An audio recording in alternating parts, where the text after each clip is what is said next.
Lionel Messi আজ বিশ্বজয়ী, Lionel Messi আজ বিশ্ব চ্যাম্পিয়ন। আর সেই খুশিতে মাতোয়ারা ভারত, বাংলাদেশ সহ গোটা পৃথিবীর মেসি ভক্তরা।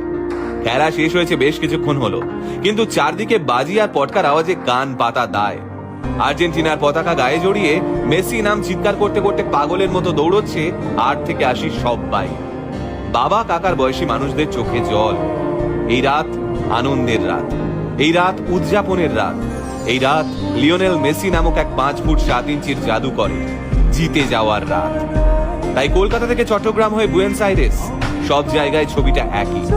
16 বছরের দীর্ঘ প্রতীক্ষার পর অবশেষে সেই বহু কাঙ্ক্ষিত বিশ্বকাপ ট্রফিটি লিওনেল মেসির হাতে উঠল।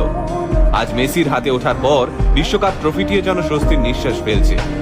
এটা সেই আর্জেন্টিনা যারা কিনা এই বিশ্বকাপের প্রথম ম্যাচে সৌদি আরবের কাছে হেরে গিয়েছিল। সেদিন ওই হারের পর বিদ্রুপ, ব্যঙ্গ, নোংরা নোংরা মন্তব্য করে মেসিকে তুলোধনা করেছিল নিন্দুকেরা। সেদিন মেসি একটা কথাও বলেননি, কারণ তিনি জানতেন কিভাবে নিন্দুকদের চুপ করাতে হয়। 2014 সালের বিশ্বকাপ ফাইনালের কথা মনে আছে? জার্মানি তখন 1 গোলে এগিয়ে শেষ মুহূর্তে ফ্রি কিক পেয়েছিল আর্জেন্টিনা।